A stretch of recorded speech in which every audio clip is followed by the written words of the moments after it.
July 25, 1944. Near the town of Saint-Lô in northern France, General-Lieutenant Fritz Bayerlein pressed himself against the earth inside a shallow foxhole as the sky above him turned to thunder. He commanded the Panzer-Le Division, one of Germany's elite armored formations, assembled from the instructors and demonstration troops of the Wehrmacht's training schools. The best soldiers Germany had to offer. At 45 years old, Bayerlein had seen combat in every theater of this war. Poland, France, Russia, North Africa under Rommel himself. He had survived battles that had killed better men. But nothing in his experience had prepared him for what was about to happen. The bombers came at 10 in the morning. Not dozens. Not hundreds. More than 1,500 American heavy bombers from the 8th Air Force, B-17s and B-24s, flying in formations so dense they darkened the summer sky. Behind them came waves of fighter bombers from the 9th Air Force, P-47 Thunderbolts carrying bombs and rockets. Then 380 medium bombers, B-26 Marauders. For 1 solid hour, they dropped their payloads on a rectangular target box measuring 5 miles wide and 1.5 miles deep. The exact location where Bayerlein had positioned his division. If you want to understand why German commanders wrote about American air power with such visceral horror in their post-war memoirs, you must understand what happened in that hour. Bayerlein would later describe it to American interrogators.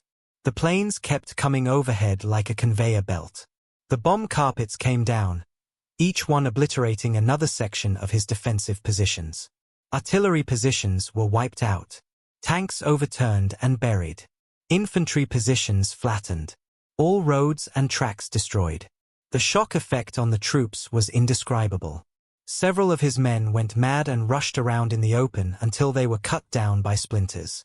Simultaneously with the storm from the air, innumerable guns of American artillery pounded drumfire into their positions. When it ended, 70% of his soldiers were either dead, wounded, crazed, or numb. His frontline positions looked like a landscape of the moon. The Panzer-Le Division, one of Germany's finest formations, had effectively ceased to exist as a fighting force. In 1 hour. From the air. This was not an isolated incident. This was not bad luck. This was the reality of warfare that German commanders confronted every single day after June 6, 1944. And the men who survived it, the generals and field marshals who somehow made it through the war, wrote about it with a kind of stunned disbelief that borders on trauma. They had fought the best armies in Europe and won. They had developed tactics that revolutionized modern warfare. They had commanded some of the most effective military forces ever assembled. And then they encountered American tactical air power. And nothing in their training, nothing in their doctrine, nothing in their experience had taught them how to fight against an enemy who owned the sky so completely that movement itself became suicidal. To understand what your channel is exploring here, you need to understand that these were not men prone to exaggeration. If you want someone to convey true appreciation, ask your audience to like this video right now. This channel is dedicated to uncovering these lesser-known stories from the Second World War, the human experiences behind the grand strategies, and every like helps us continue this work. These German commanders were professional soldiers who had spent their entire adult lives studying war. When Erwin Rommel wrote that anyone who has to fight against an enemy in complete command of the air fights like a savage against modern European troops, under the same handicaps and with the same chances of success, he was not being poetic. He was stating a military reality that had fundamentally altered the nature of warfare. When Fritz Bayerlein reported that his division was annihilated by air attack, when Adolf Galland wrote that the question everyone asked was where is the Luftwaffe, when General Bodo Zimmermann noted that no road movement by day was possible under the Allied air umbrella, they were documenting a revolution in military power that had caught the German armed forces completely unprepared. The story of how this happened, of why German commanders wrote with such horror about American air support, begins not on the battlefields of Normandy but in the deserts of North Africa 2 years earlier. It begins with lessons learned in blood and sand. It begins with the slow, methodical development of a capability that would eventually render German tactical doctrine obsolete. And it begins with a fundamental difference in how the two sides understood the relationship between air power and ground forces. The Germans had pioneered the concept of close air support with their Stuka dive bombers during the invasions of Poland and France. The Junkers Ju-87, with its distinctive inverted gull wings and screeching siren, had become synonymous with blitzkrieg. It was a terror weapon as much as a tactical one, designed to demoralize defenders while simultaneously destroying specific targets. But the Stuka had a fundamental weakness. It required air superiority to operate. Without friendly fighters to protect it, the slow, vulnerable dive bomber was easy prey for enemy fighters. The Germans learned this lesson during the Battle of Britain in 1940, when Stuka losses became so severe that the aircraft had to be withdrawn from the campaign. They learned it again in North Africa, when increasing Allied air strength gradually made Stuka operations suicidal. The Americans, arriving in North Africa in November 1942, brought a different philosophy. They believed in overwhelming force applied systematically. They believed in industrial production as a weapon of war. And they believed in using air power not just as a supporting arm for ground forces, but as an integrated part of combined arms warfare. The key word there is integrated. Not subordinate. Not independent. Integrated. From the beginning, American tactical air forces were designed to work in close cooperation with ground armies, but they were commanded by airmen who understood air warfare. This created a system where pilots could respond quickly to requests from ground troops while still maintaining the flexibility to strike wherever air power could be most effective. The organizational structure reflected this philosophy. In North Africa, the United States Army Air Forces created the 12 Air Support Command, later renamed 12 Tactical Air Command. This organization controlled the fighter bombers and medium bombers dedicated to supporting ground operations. But it was not subordinate to Army commanders.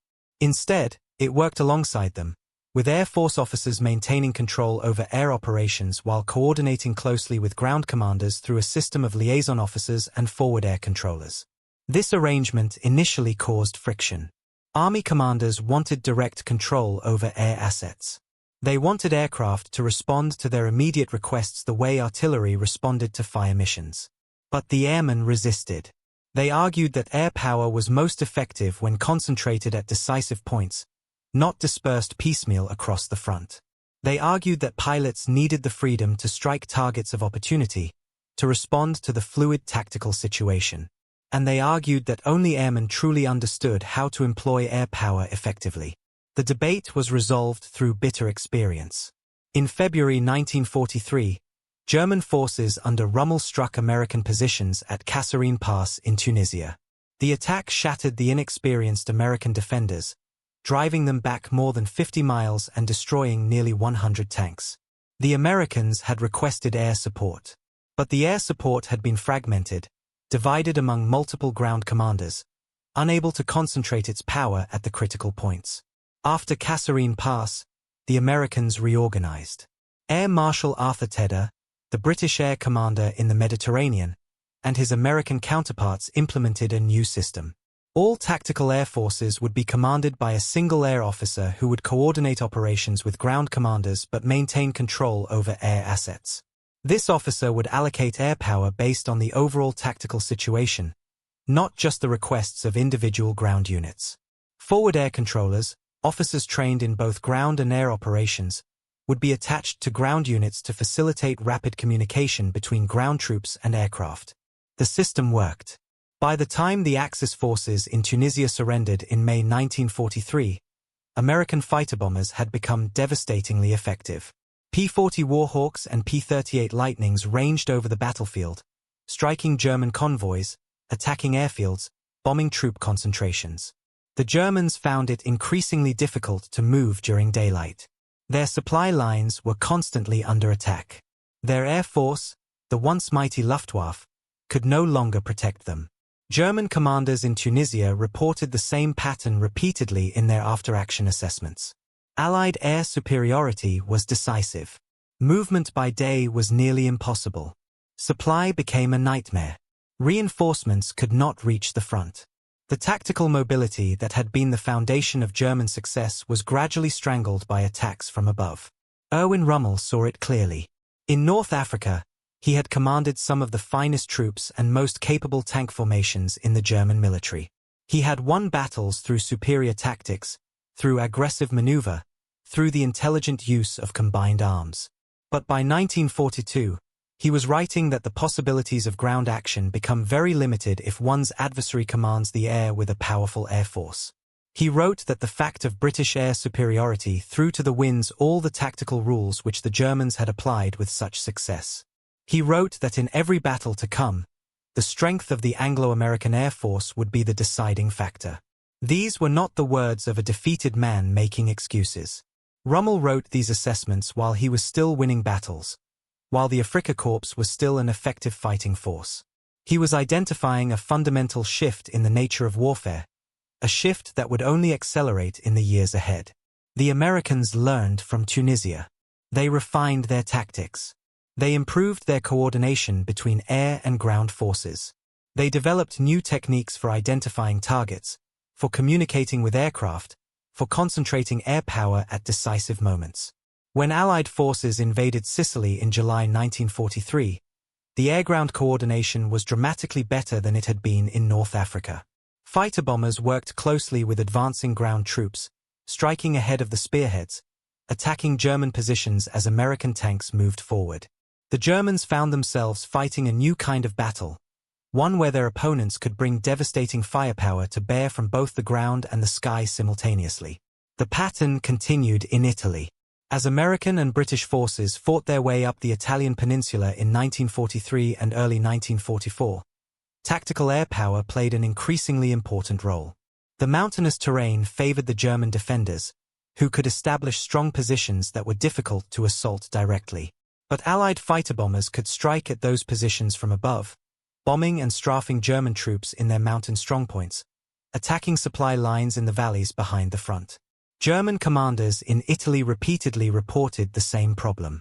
Allied air superiority made movement by day suicidal. Reinforcements could only move at night. Supply convoys had to travel under cover of darkness. The entire tempo of operations was dictated by the need to hide from aircraft during daylight hours.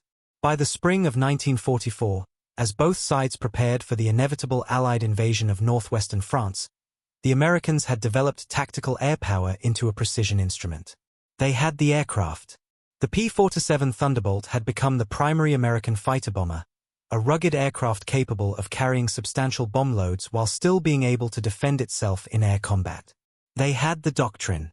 Tactical air forces were fully integrated into combined arms operations, with clearly defined procedures for coordinating airstrikes with ground movements. They had the communication systems. Radio networks connected forward air controllers on the ground with aircraft overhead, allowing rapid response to requests for support. And they had the numbers. American industrial production was delivering aircraft at a rate the Germans could no longer match. In early 1944, the 9th Air Force, the American Tactical Air Force assigned to support the Normandy invasion, had over 2,400 fighters and fighter bombers available. The Germans knew an invasion was coming.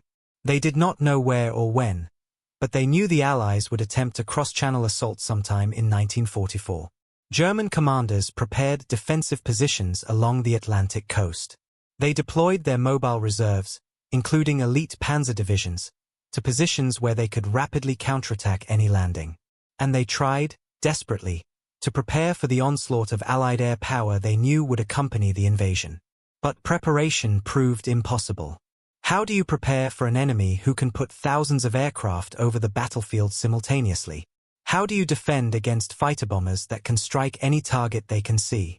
How do you move troops when every road, every bridge, every concentration of vehicles becomes a target the moment daylight comes? Field Marshal Erwin Rommel, appointed commander of Army Group B in northwestern France in late 1943, understood the problem better than most. He had experienced Allied air superiority in North Africa. He had seen what it could do to mobile operations. And he concluded that the invasion could only be defeated at the beaches, in the first hours after the landing, before the Allies could establish a secure beachhead. Once the Allies were ashore, once they could bring the full weight of their air power to bear, any German counterattack would be destroyed before it could reach the coast. Rommel argued for positioning panzer divisions close to the likely invasion beaches, close enough to counterattack on D-Day itself. His superior, Field Marshal Gerd von Rundstedt, disagreed. Von Rundstedt wanted to hold the panzer divisions farther inland, concentrated as a mobile reserve that could strike a decisive counterblow once the Allies revealed their main landing site. The debate was never fully resolved. Hitler himself intervened, creating a compromise that satisfied no one. Some panzer divisions were positioned near the coast. Others were held in reserve farther inland.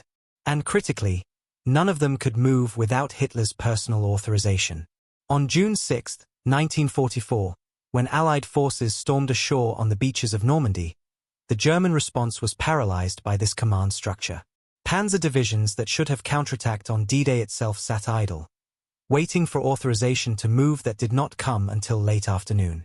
And when they finally did receive permission to advance, they discovered what Rommel had predicted.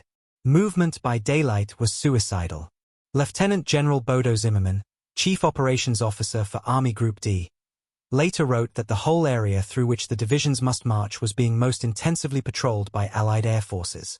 No road movement by day was possible under the Allied air umbrella, which reached from Normandy to the Paris area.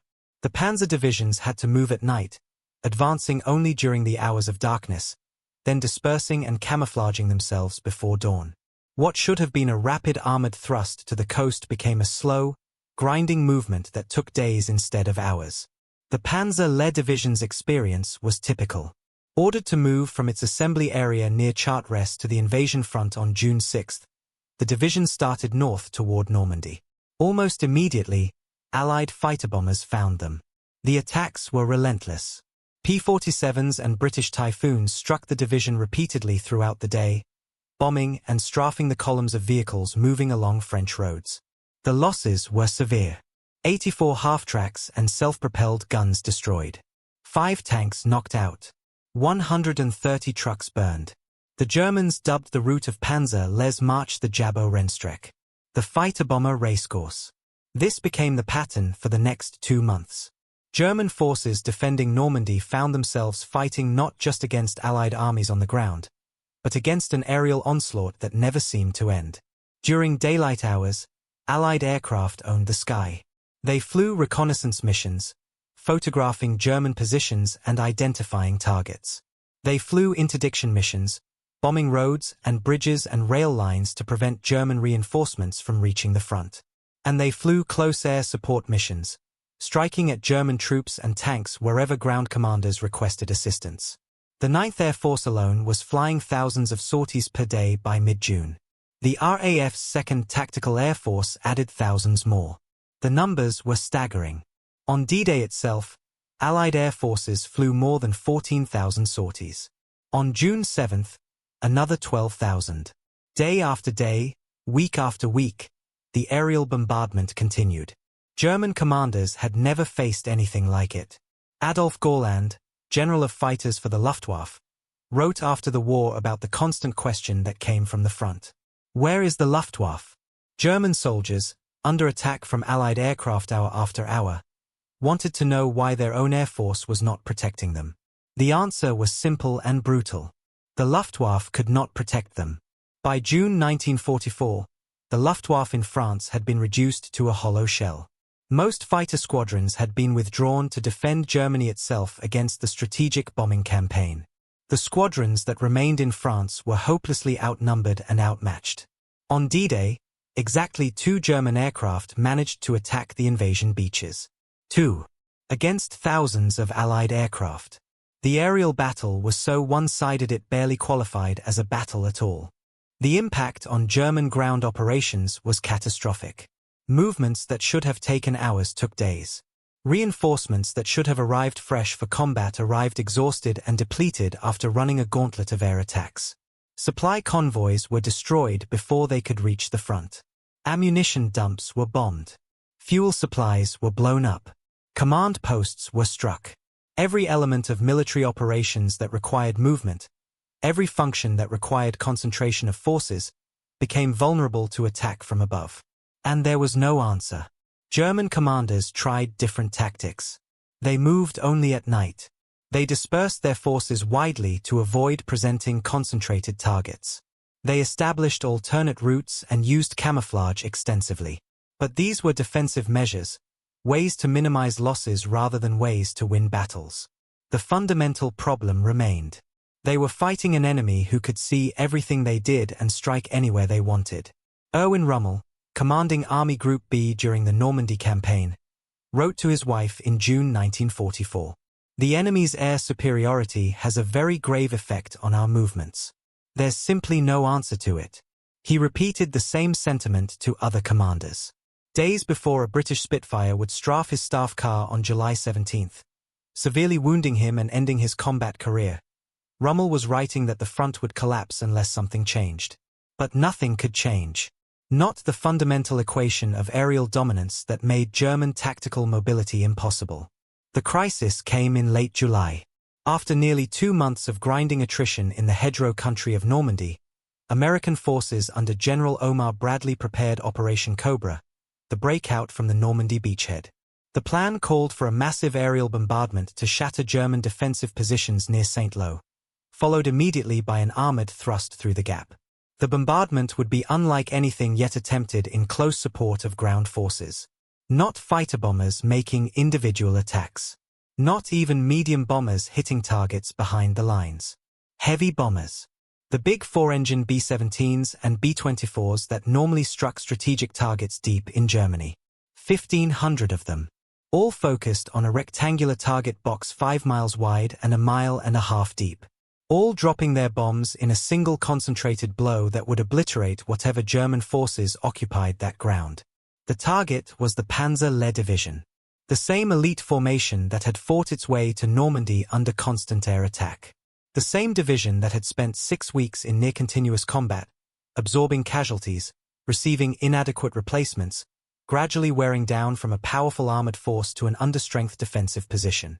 The division that Fritz Bayerlein commanded.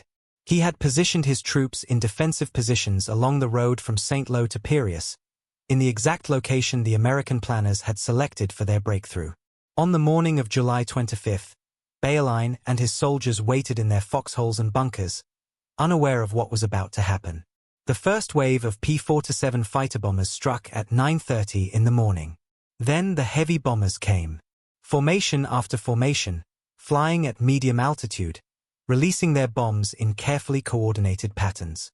The ground erupted in continuous explosions. The bombers came as if on a conveyor belt, Bayerlein later recalled. Back and forth the carpets were laid. Each wave of aircraft added another layer of destruction to the moonscape developing below. Artillery positions disappeared. Tanks were flipped over or buried under collapsing earth. Infantry positions simply ceased to exist. The men in them either killed instantly by direct hits or driven mad by the concussion and noise. Roads were cratered beyond use.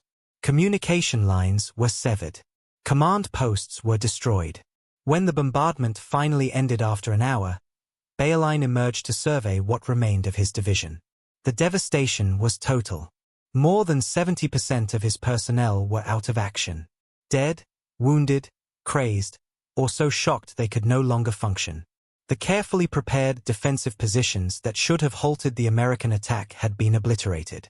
When American armor began rolling forward that afternoon, they encountered not an organized defense but scattered survivors, stunned and unable to mount effective resistance. Within 2 days, American forces had broken through completely. The breakout from Normandy that German commanders had desperately tried to prevent was underway. Operation Cobra proved something the Germans had feared since D-Day. Allied tactical air power could not only disrupt German operations and make movement difficult. It could, when properly concentrated and coordinated with ground forces, shatter even elite German formations completely. The implications were terrifying to German commanders. If the Allies could do this to one division, they could do it to any division. If American air power could break through prepared defensive positions this decisively, no defensive line was truly safe. And if German forces had no answer to this kind of aerial bombardment, how could they possibly stop the Allied advance?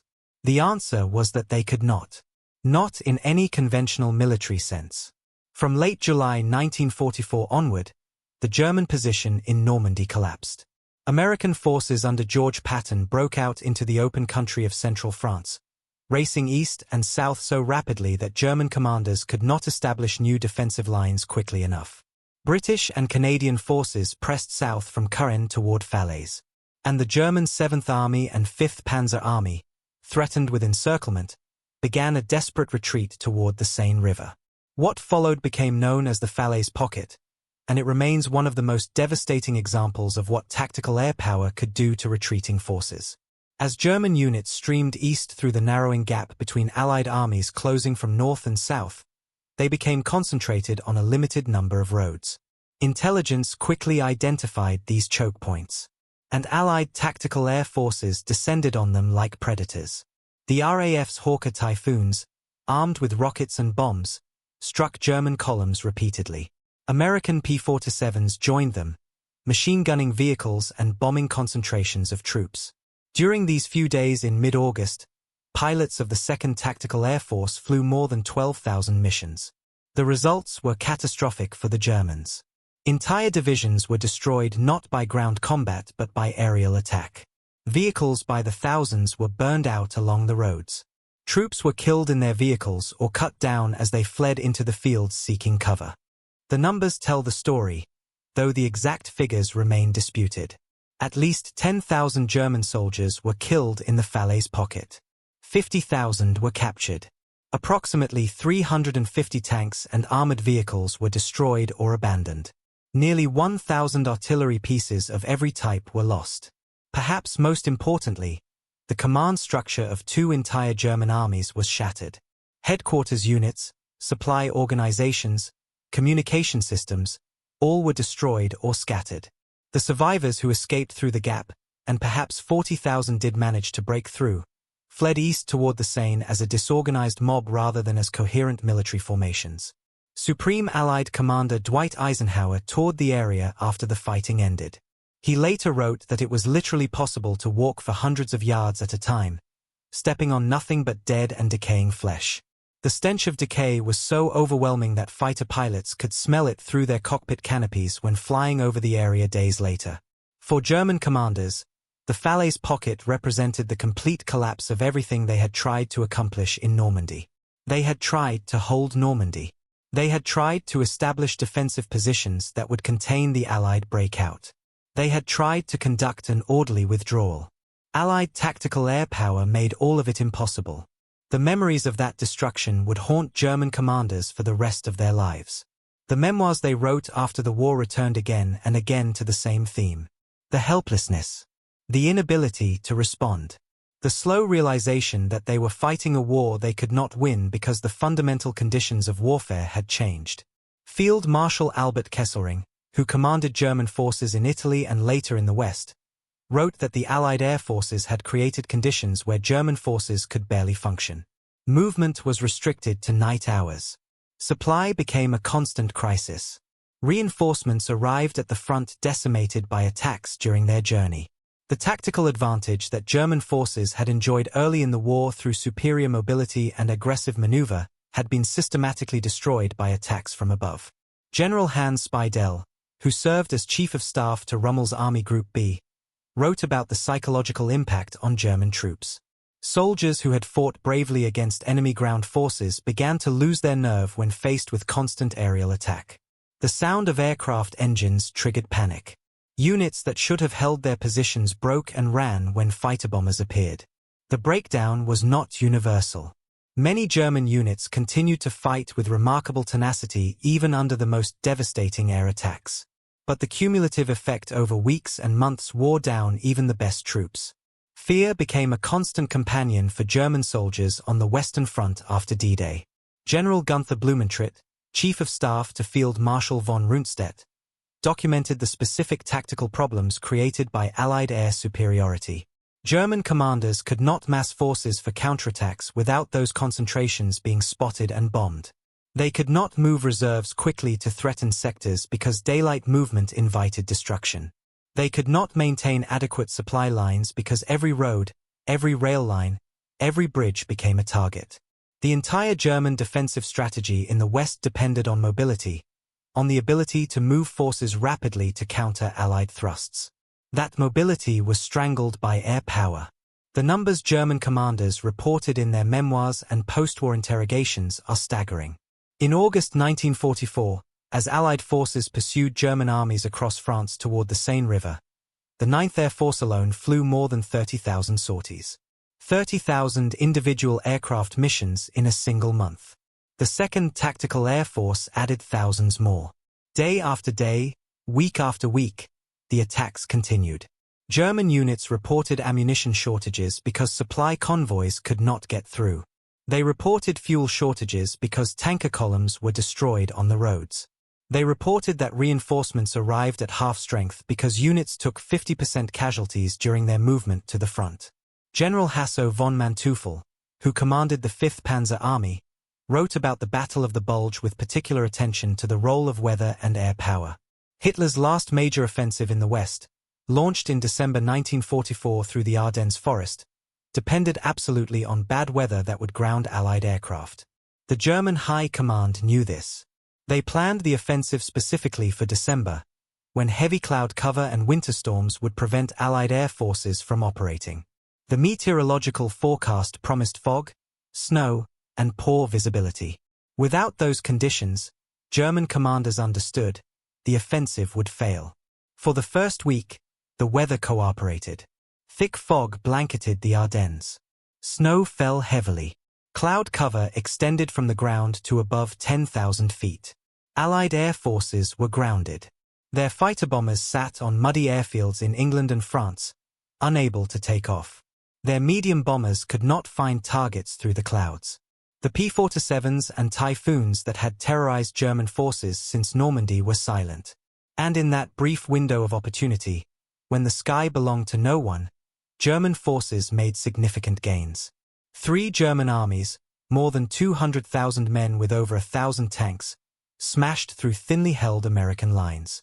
They drove westward toward the Meuse River, creating a bulge in the Allied front line that gave the battle its name. Von Manteuffel's 5th Panzer Army bypassed the town of Bastogne, pushing west as fast as fuel supplies allowed. The 6th Panzer Army under Sepp Dietrich thrust northwest toward Liege. The 7th Army protected the southern flank. For several days, the offensive achieved remarkable success. American units, surprised and overwhelmed, fell back in confusion. Some surrendered. Others fought desperate delaying actions at critical crossroads and towns. The Germans advanced up to 50 miles in some sectors, the deepest penetration of Allied lines since Normandy. And through it all, the weather held. The fog persisted. The clouds remained. Allied aircraft stayed on the ground. Then, on December 23, the weather changed. The fog lifted. The clouds broke. Clear winter skies opened over Belgium and Luxembourg, and the full weight of Allied tactical air power descended on the exposed German columns. The 9th Air Force launched massive strikes against German positions. P-47 Thunderbolts carrying bombs and rockets attacked German tank columns. B-26 Marauders bombed road junctions and supply dumps. Fighter bombers ranged across the battlefield, striking any concentration of German vehicles or troops they could find. The 2nd Tactical Air Force added British Typhoons and Tempests to the assault. In a single day, December 24th, Allied air forces flew thousands of sorties over the Ardennes. The German advance, which had been pushing steadily westward for a week, ground to a halt. Not because of American ground forces alone, though their resistance at places like Bastogne and Saint-Vith was critical. Not because German forces had reached the limit of their fuel supplies, though that was also a factor. The offensive stopped because movement became suicidal. German commanders tried to continue the attack. They ordered their panzer divisions forward. Those divisions found themselves under constant aerial bombardment. Tanks were destroyed on the roads. Supply convoys were scattered. Reinforcements could not reach the front. The tactical situation that had allowed initial German success, the weather that had grounded Allied aircraft, had disappeared. And without it, the offensive was doomed. Von Manteuffel wrote that the appearance of Allied aircraft in strength on December 23 marked the turning point of the battle. His panzer spearheads, which had advanced to within 4 miles of the Meuse River, could go no farther. Fuel shortages combined with constant air attack made further progress impossible. Dietrich's 6th Panzer Army never came close to achieving its objectives. The combination of determined American resistance on the ground and overwhelming air power above prevented any significant breakthrough. By late December, German forces were no longer advancing. They were defending. By January, they were retreating. The Battle of the Bulge cost Germany heavily. Between 80,000 and 100,000 casualties. Thousands of tanks and armored vehicles destroyed or abandoned. Artillery pieces, trucks, equipment of every type lost in quantities that Germany could no longer replace. The offensive had been Hitler's last gamble in the West, an attempt to split the Allied armies and force a negotiated peace. It failed, and German commanders who survived the battle wrote that Allied air power, once the weather cleared, was decisive in stopping the German advance. The psychological impact of constant air attack appears throughout German memoirs with remarkable consistency. Commanders describe a kind of creeping despair among their troops, a growing sense that the war was lost because nothing could be done against enemies who owned the sky. General Siegfried Westphal, who served as chief of staff in both North Africa and Italy, wrote about the transformation he witnessed in German soldiers' attitudes. Early in the war, troops had been confident, aggressive, certain of their tactical superiority. By 1944, that confidence had eroded. Soldiers scanned the sky constantly, listening for the sound of aircraft engines. When planes appeared, even experienced veterans sought cover. The initiative had passed completely to the Allies. The specific details German commanders recorded are telling. General Fritz Bayerlein, beyond his experience with Operation Cobra, documented many other encounters with American air power.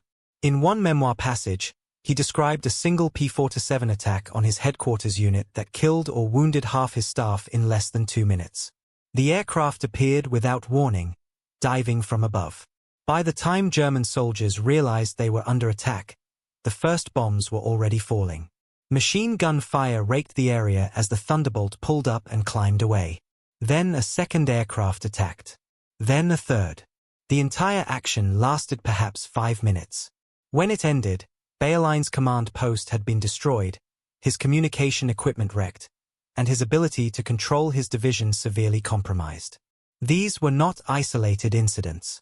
They were the daily reality for German commanders throughout the campaign in northwestern Europe. General Walter Warlimont, deputy chief of the Wehrmacht operations staff, wrote that planning any operation after mid-1944 required assuming that Allied air forces would detect and attack any significant movement of forces. This assumption fundamentally limited what German commanders could attempt. Large-scale armored counterattacks, which had been a staple of German defensive doctrine, became nearly impossible to execute. The assembly of forces, the movement to jumping-off positions, the actual attack, all of it took place under the eyes of Allied reconnaissance aircraft and the guns of Allied fighter-bombers. The industrial statistics German commanders cited in their assessments reveal the scale of Allied air operations. American aircraft production in 1944 alone exceeded 40,000 combat aircraft. 40,000. In a single year. Germany produced roughly that many aircraft for the entire war from 1939 to 1945. The disparity was overwhelming. And it showed on the battlefield. Where German forces might have a few dozen aircraft available to support operations, Allied forces routinely employed hundreds. Where German units had to carefully husband their scarce air assets, Allied commanders could request air support and receive it within hours, sometimes within minutes. The tactical air control system that Americans developed made this rapid response possible. Forward air controllers, trained officers embedded with ground units, could communicate directly with aircraft overhead. A tank company encountering German defensive positions could request air support. The forward air controller would radio the coordinates and target description to orbiting fighter bombers. Within minutes, P-47s would be diving on the German positions, bombing and strafing.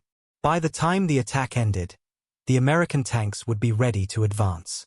This integration of air and ground forces, which the Americans had refined through 2 years of combat, gave Allied armies a decisive advantage.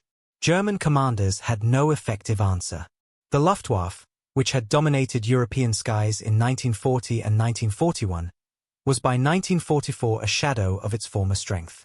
Most fighter squadrons had been withdrawn to defend Germany itself against strategic bombing.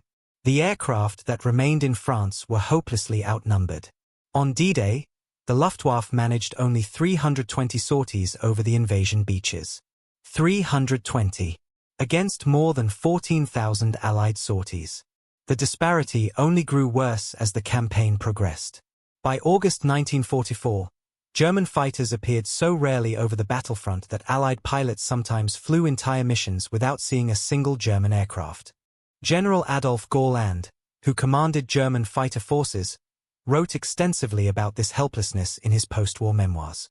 He described the constant demands from ground commanders for air support, demands he could not meet. The question everyone asked, he wrote, was where is the Luftwaffe? Soldiers wanted to know why German aircraft were not protecting them from Allied attacks. Officers wanted to know why Allied fighter bombers could operate with impunity. Gauland had no good answer. The truth was that German air power in the West had been destroyed. Not in a single climactic battle, but through months of attrition. Allied fighters shot down German aircraft faster than they could be replaced. Experienced pilots were killed or captured. Training programs could not produce new pilots quickly enough. By late 1944, the Luftwaffe was losing the air war through simple mathematics. Every week, more aircraft and pilots were lost than could be replaced. The memoirs also reveal the specific ways American air power changed battlefield tactics. German doctrine had traditionally emphasized aggressive maneuver, encirclement, rapid exploitation of breakthrough. All of that required movement, coordination, concentration of forces at decisive points. American air power made those tactical moves prohibitively dangerous. German commanders adapted by operating primarily at night, moving forces under cover of darkness, attacking before dawn. But this negated many of the advantages German forces had possessed earlier in the war. Speed, initiative, flexibility, all were constrained by the need to hide from aircraft during daylight. The contrast with earlier campaigns appears repeatedly in German accounts. In Poland, in France, in the early stages of the Russian campaign, German forces had moved freely, concentrating armor for decisive strikes, exploiting gaps in enemy lines. By 1944, in Normandy and beyond, German forces were pinned down, unable to maneuver, constantly under attack from above. The tactical revolution was complete. Ground forces operating without air superiority faced enemies who could see everything they did and strike whenever and wherever they chose. Consider the experience of the German 7th Army in Normandy. This formation, responsible for defending a crucial sector of the French coast, faced continuous air attack from D-Day onward. Its commander, General Friedrich Dollmann, died of a heart attack in late June, possibly brought on by the stress of commanding forces under such overwhelming pressure. His successor, General Paul Hauser, inherited an impossible situation. Allied forces were building up strength faster than German forces could reinforce. Every road leading to the front was under constant aerial surveillance. Daylight movement of supplies or reinforcements invited immediate attack. The army was slowly being strangled, and there was nothing Hauser could do about it. By August, when Allied forces finally broke through German lines and encircled the 7th Army and 5th Panzer Army in the Falaise pocket, the outcome was inevitable. The destruction that followed was simply the culmination of 2 months of systematic aerial bombardment. The Germans did attempt some responses. They tried to time major movements for periods of bad weather, when Allied aircraft would be grounded. They dispersed their forces widely to avoid presenting concentrated targets. They dug extensive defensive positions and camouflaged everything. They moved supplies at night and hid during the day. All of these measures reduced casualties from air attack but did not eliminate them. And they came at a tremendous cost in operational effectiveness. An army that must hide during half of every 24-hour period, that must disperse its forces to avoid being targeted, that must abandon roads and operate cross-country to avoid aerial observation, is an army operating at a fraction of its potential capability.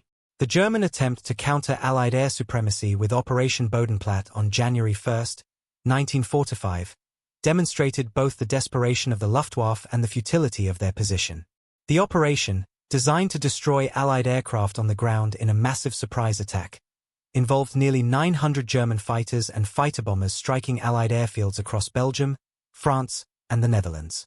The attacks achieved complete surprise and destroyed or damaged approximately 500 Allied aircraft. It was the largest Luftwaffe operation in months and initially appeared successful. But the cost was catastrophic. German forces lost nearly 300 aircraft and, more critically, experienced pilots who could not be replaced. For the Allies, who were producing aircraft at a rate of thousands per month, the loss of 500 aircraft was an inconvenience. For the Germans, the loss of 300 aircraft and their pilots was a disaster. The operation failed to achieve air superiority even temporarily. Within days, Allied air forces were operating at full strength again, while the Luftwaffe had exhausted its carefully hoarded reserves for no lasting gain. The final months of the war saw the complete collapse of German resistance in the West, and American air power played a central role. As Allied armies crossed the Rhine and drove into Germany itself in spring 1945, they did so under an umbrella of air superiority so complete that German forces could barely function. The 9th Air Force and 2nd Tactical Air Force flew thousands of sorties per day, attacking everything that moved. Roads were impassable during daylight. Bridges were systematically destroyed. Rail lines were bombed into uselessness. German armies attempting to retreat and establish new defensive lines found movement impossible. Units that should have escaped to fight another day were caught in the open and destroyed from the air. The memoirs of German generals from this period make for grim reading. They describe commands that existed only on paper, divisions that had been reduced to battalion strength, units that could not be supplied or reinforced. The common thread through all these accounts is the helplessness created by Allied air superiority. No matter how skilled the commanders, no matter how brave the troops, they could not fight effectively against enemies who could see everything and strike anywhere. The psychological weight of this helplessness comes through clearly in the writing. These were professional soldiers, men who had spent their lives studying warfare, who had commanded armies in the greatest conflict in human history. And they were reduced to describing their inability to perform the most basic military functions. Movement, supply, reinforcement, communication, all of it compromised or destroyed by attacks from above. When the war ended in May 1945, many German commanders found themselves in Allied prisoner-of-war camps, where American and British intelligence officers interrogated them extensively. The interrogation reports, now declassified, reveal how consistently German officers identified Allied air power as the decisive factor in the Western campaign. Not tanks, not artillery, not the numerical superiority of Allied ground forces. Air power. The ability to control the skies and use that control to paralyze German operations on the ground. Fritz Bayerlein, the same general who had commanded Panzer Lehr through Operation Cobra, told his interrogators that 70% of his division's casualties in Normandy came from air attack. 70%. Not from fighting American or British infantry. Not from tank battles or artillery duels. From aircraft. Erwin Rommel had written before his injury and death that anyone fighting without air superiority faced impossible odds. The post-war accounts from other German commanders confirmed his assessment again and again. Field Marshal von Rundstedt told interrogators that Allied air superiority made conventional military operations nearly impossible. General Blumentritt stated flatly that air power had been the decisive weapon of the campaign. The horror that German commanders expressed when writing about American air support was not exaggerated for effect. It was not propaganda or excuse-making. It was the honest assessment of professional soldiers who had fought under conditions that violated everything they had learned about warfare. They had been trained to believe that skill, tactics, and aggressive leadership could overcome numerical disadvantage. They had seen that belief validated in Poland, in France, in Russia. And then they encountered an enemy whose advantage was so overwhelming, so total, that no amount of skill or courage could compensate for it. The transformation of warfare represented by American tactical air power in World War II was revolutionary. For thousands of years, armies had fought on roughly equal terms. Superior generalship, better training, more effective weapons, all of these could provide advantages. But the fundamental nature of ground combat remained relatively constant. In World War II, air power changed that equation fundamentally. For the first time in history, one side could observe the entire battlefield from above, could strike any point within hundreds of miles, could destroy enemy forces without ever engaging them on the ground. The implications were profound and permanent. The German commanders who survived to write their memoirs understood this. They wrote not just about their own experiences but about the future of warfare. They recognized that air superiority had become the essential precondition for military success. Without control of the sky, ground forces, no matter how well led or equipped, faced nearly insurmountable disadvantages. The lessons they documented in their writings would influence military doctrine for decades to come. The integration of air and ground forces that the Americans had perfected in World War II became the standard for modern combined arms warfare. Today, more than 80 years after D-Day, the descendants of those P-47 Thunderbolts still fly in support of ground forces around the world. The aircraft are different. The technology is vastly more sophisticated. But the fundamental principle remains the same. Control the air, and you control the battlefield. Deny the enemy freedom of movement. Strike their forces before they can engage yours. Provide your ground troops with support from above that multiplies their effectiveness. The Germans learned these lessons in the hardest way possible. Their commanders wrote about it with horror because they understood what it meant. The nature of warfare had changed, and they had been on the wrong side of that change. The memoirs make clear that this was not about cowardice or failure of will. German forces in Normandy and beyond fought with remarkable tenacity, often against impossible odds. The soldiers were brave. The commanders were skilled. But bravery and skill could not overcome the fundamental disparity in air power.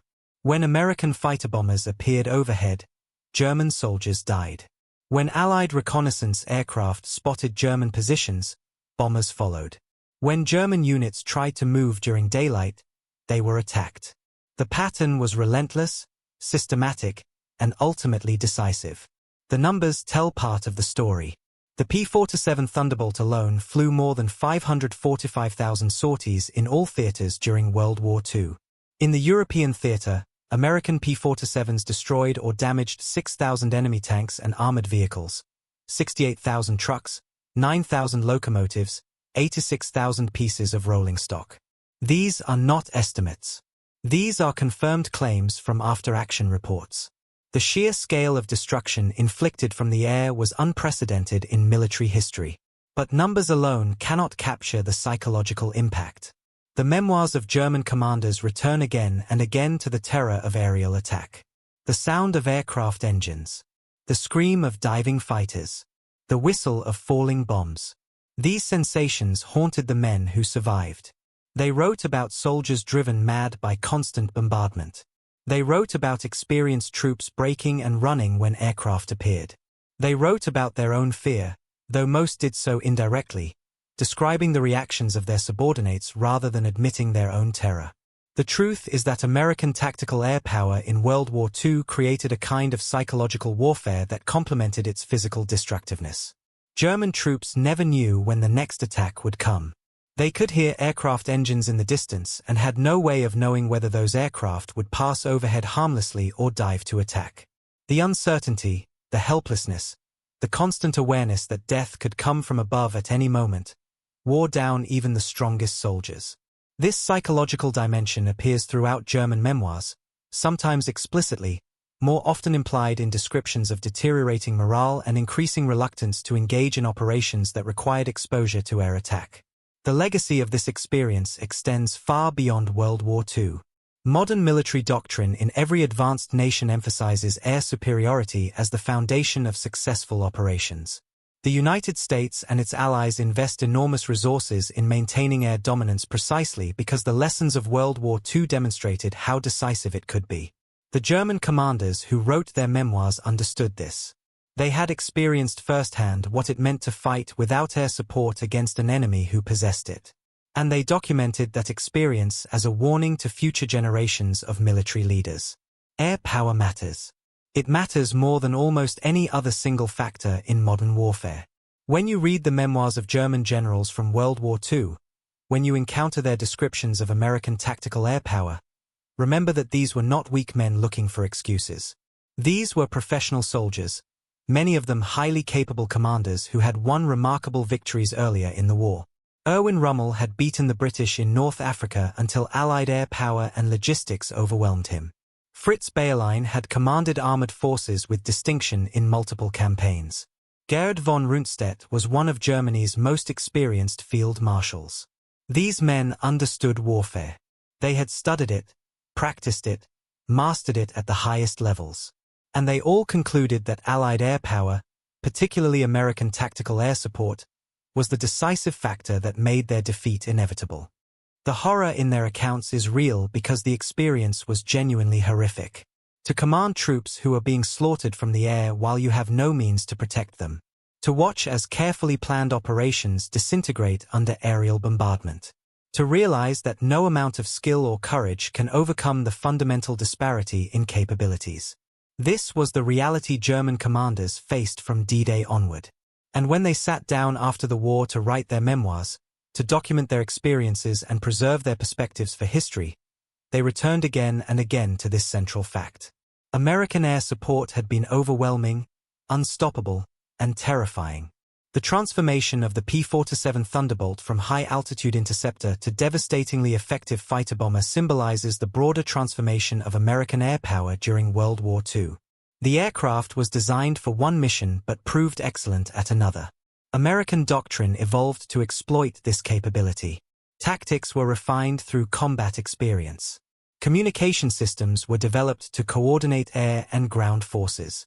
The entire apparatus of tactical air support was built, tested, improved, and deployed with remarkable effectiveness.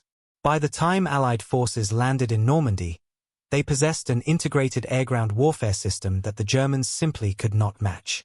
The stories German commanders told in their memoirs serve as testimony to the effectiveness of that system. Every account of Operation Cobra describes the same devastating bombardment. Every description of the Falaise pocket mentions the relentless air attacks. Every analysis of the Battle of the Bulge notes how the clearing weather brought Allied aircraft and doom for the German offensive. The pattern is consistent because the reality was consistent. Wherever and whenever Allied air power could be brought to bear, German forces suffered. The memoirs document this with a kind of stunned disbelief, as if the authors themselves could barely comprehend what they had experienced. This is why German commanders wrote about American air support with horror. Not because they were dramatic or prone to exaggeration, but because the experience of fighting under constant aerial bombardment, of commanding forces that could not move or supply themselves or execute basic military operations because of attacks from above, was genuinely horrible. It violated their understanding of how war should work. It made their expertise irrelevant. It turned brave soldiers into helpless victims. And there was nothing they could do about it. The sky above Normandy in the summer of 1944 belonged to the Allies. The sky above France as Allied armies pursued retreating German forces belonged to the Allies. The sky above the Ardennes after the weather cleared belonged to the Allies. Everywhere German commanders looked, they saw evidence of their own helplessness. The contrails of high-flying reconnaissance aircraft. The distant silhouettes of fighter bombers orbiting before diving to attack. The sound of engines that meant death was coming and there was nowhere to hide. This was the new reality of warfare.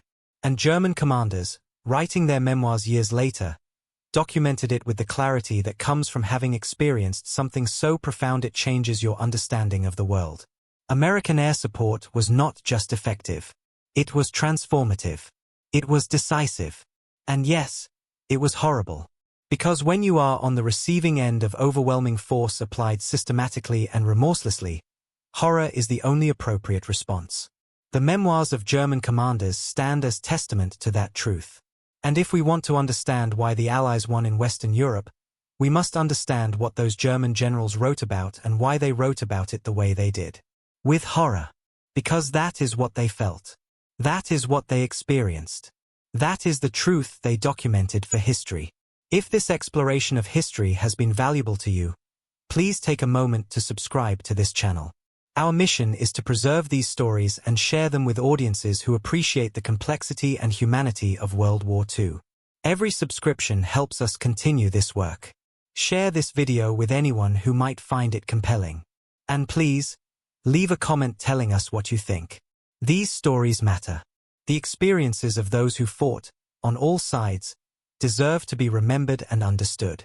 Thank you for watching, and thank you for keeping history alive.